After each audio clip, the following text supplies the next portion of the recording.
We were going to talk about the developing on the east side, and we were going to talk about that article. I don't have much time, so I'll try to get through this quickly for you. But you'll see that the story continues. This stuff weaves together in such an interesting way that interesting to me, boring to most people, but here it goes. Did you notice that in part one, did you guys read this stuff? Did you see the 4-part thing? There was a big map. I got the map with me. And what it did was, it talked about all the development going on the east side. And they considered the east side anything east of Bouquet. And they produced this map. I don't know if you remember seeing it. And these are the entitled units, the entitled housing units that are already entitled, and some of them already in process of being built. And if you add them all up, I mean, some of these we've seen. You know, River Village is pretty much built. Via Metro is sort of built. Five Knolls is under construction. Habitat for Heroes is under construction. The Trestles is under construction. Skyline Ranch is entitled but hasn't started. Vista Canyon is entitled but hasn't started. Sand Canyon Plaza is going through the development process. But if you add it all up, it's 6,148 new entitled residential homes. Now, why is that important? Well, part of it is because the handling of newly created traffic, right? 6,000 homes are going to mean probably 8,000 cars on the road, right? At least. But the other thing why it's important is because if they're all single-family units, it equates to 1,475,000 additional gallons per day at our water treatment plant. And it generates as income for the sanitation district $31 million. See? And if they were all built by next year, on the yearly allotments, the yearly monies collected, they would get another $1,700,000 in sanitation district fees. Now remember, I went back and I was talking about the 5 years and then the 30 years, okay? Well, the 30-year projection is based on 300 new units per year for 30 years. Okay, so that's like 9,000 some odd, 9,000, 10,000 units. If we get 6,000 units within the next 10 years, we've got about 2/3 of it. It says we're going to run way ahead of projections. They're going to have more money than they expected. They'll have more than that $130 million. And that's why I think they're not worried about the fact that this new methodology is going to cost more money. So what you can see here is that these property taxes get bigger. We're again connecting the dots. And the development fees get bigger, which means more money goes this way into the sanitation district.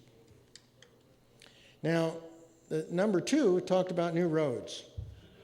And it talked about the Via Princesa extension, which I call, you know, the Cross Valley Connector I call east to north. And the Via Princesa extension I call east to south, because it's going to go across Burmite, turn south, and connect to Via Princesa in Newhall. And Magic Mountain Parkway will extend from Via Princesa over the top, so it's another little bit across. Skyline Ranch is based upon their development plan. We've seen it here. They're going to build a road from Plum to Sierra and face all their development against that new development. And the Five Knolls project is going to build one from Plum to Placerita Canyon. You think that's going to solve all the issues, traffic issues we have? No, not even close. So, and then we start hearing the ridiculous notion of that if they build traffic-focused development and high density, it's going to reduce traffic loading. You believe that? No. I don't either. So there was a map that they put in there, show these new roads, and I hope the traffic engineers are sharpening their pencils, because we're going to need a lot more than those roads. Number 3 talks about water. And Governor Brown said, these are quotes out of the paper, we're in a new era. The idea of your little green grass lawns getting water every day is going to be a thing of the past. Well, thanks a lot, Governor Brown. I would hope you'd be a thing of the past. Based on the projections, but Dan Masnada says, from the water company says, based on projections, there is adequate water to meet the needs of Santa Cruz Valley. And so based upon that, now this is not a quote from the paper, but what happens is when they generate these will serve letters, which says there's enough water for your development, they're doing that based upon the average water availability in the valley. So even if we don't have any water, they're going to continue to will serve letters based upon what that average availability would be. And what does that do? Well, you see, that drives how much more development there can be. So if that drives development, so if you're going to give will serve letters, even if you don't have water because there might be water, then you end up with more property taxes and more development fees and more money down here at the RO plant. But the one that got me the most, and I got to really rush, is number 4. And it started out with this normal stuff. Well, Valencia is a planned development, and Canyon Country had 10 different developers, and so therefore, blah, blah, blah, blah, blah. And I'm tired of listening to it. I really am. City was formed 28 years ago. Quit whining. If you think there are problems, what are you doing to fix them? That's all I want to hear. Gail Morgan, who's the city spokesperson, I think her comments, which were to me, were just extremely derogatory, clouded the good effects of what the city has done. Remember, we've got underground utilities on Solid Ed, which was championed by the city, planted thousands of trees. They're planning a new community center. And I was so disappointed in her comments that I wrote an email to the city, and when they didn't answer it, I published it in the Gazette. And what I said was I was out of town that weekend. I picked up the paper and I read Developing East Side. And while you guys did a lot of good things, I found Gail Morgan's comments less than proper. Ms. Morgan was quoted as saying, when the city was formed, there were only 1 or 2 dilapidated parks on the east side. So with all this great planned community development, I was here when the city formed. And you know what? We had on our side of the park, on our side of the valley, we had North Oaks Park, which had a nice pool, had stuff going 5 days a week. I didn't mention the fact that we had a joint use agreement with Sierra Vista Junior High School. We were running adult sports there. There was Newhall Park in Newhall. There was Santa Clarita Park on Seco. There wasn't one park in Valencia that had lights, none. And at that time, North Oaks was a great facility. And Seco used to be considered the jewel of the valley because of the great condition that it was in.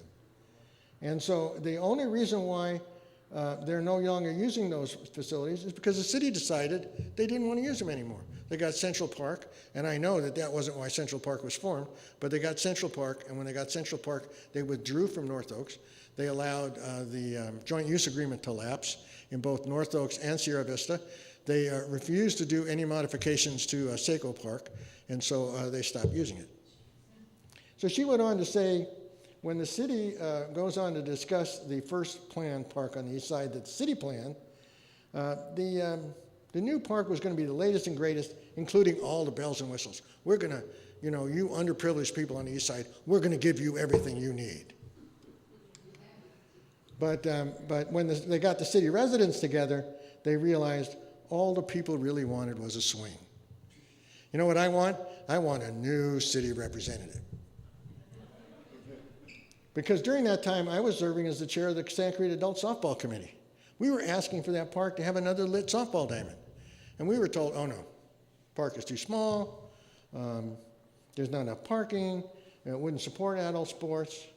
And since then, we've had a lot of residents in that area that have been calling for those fields to be lit so that it would disperse the vandalism and stuff going on in the area, and the city has refused to do any of it.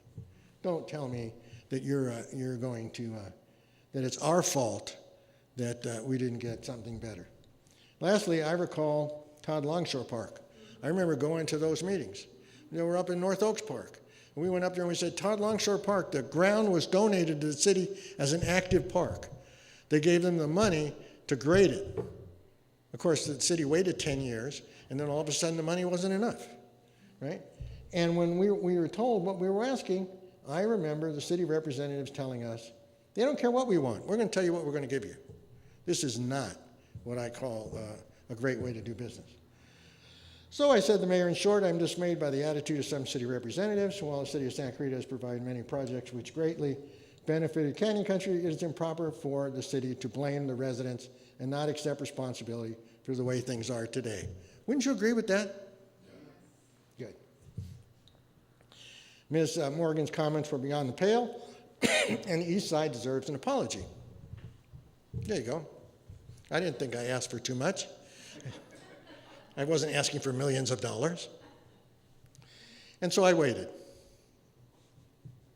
And a week went by, so I decided, well, maybe Marcia didn't see the email because, you know, she answers every email that she gets. So I sent her an email and said, you know what, I saw Gail Morgan's stuff.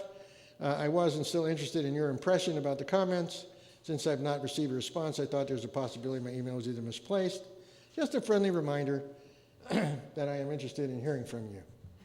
Please forward looking forward to understanding your perspective. Well, do you think that was polite? Gosh, yeah. What answer did I get? What answer did I get? No, I did. I got an answer. So Marcia says, hi, Alan. I forwarded your email to Ken Striplin and asked him to respond to your concerns. Well, so I guess what happens is that he reads Marcia's mind, and then he sends me a response. But, you know, I haven't heard anything about that since. All right. So we'll ask again. Don't worry. I won't let it drop. So that's just the story of that. And it all ties together. And I know that in some cases it's a little dry of a subject, but you know, all this stuff ties together, and it all means if we want a better community, we're going to have to get somebody that looks at this stuff a little harder and a little stronger. So are there any questions? Yes, ma'am. Yeah, I was going to say Gail probably got a promotion on a pay raise. Excuse me? The way how the city council works, Gail Morgan probably, the way how the city council works outside of Tim Ben, they probably awarded her a promotion and a pay raise. Well, you know what it tells me? It tells me that's the way they talk. You know, I think what happened to Gail is the same thing that happened to Lori when she was at that other meeting. That they talk about certain things amongst themselves, and what happens every now and then it slips. So every now and then it slips, and I think it slipped. And the thing that I think is so terrible is they just can't say, you know what, it was wrong, I apologize. If you remember in 2007, this isn't the first time with Gail. If you remember in 2007, Gail wrote an article about the Canyon Country Advisory Committee, told us that we were doing things, that we were campaigning for candidates in our meetings. And by our rules, that's not allowed. And I called Gail up and I said, Gail, who told you this? And she said, oh, I can't tell you. I said, well, then if you can't tell me, I don't believe it happened. But I'll tell you what I'll do. You tell me what date it occurred, and we'll pull a video out and watch it together. To which there was silence at the other end of the phone. Okay? And that's when they decided, well, it wasn't really you're doing the wrong thing, but we can't afford to have you guys meeting in the activity center. That was the deal. And Gail was supposed to print a retraction, and she never did. So I didn't really expect that I was going to hear anything different here, because this is the way the city operates.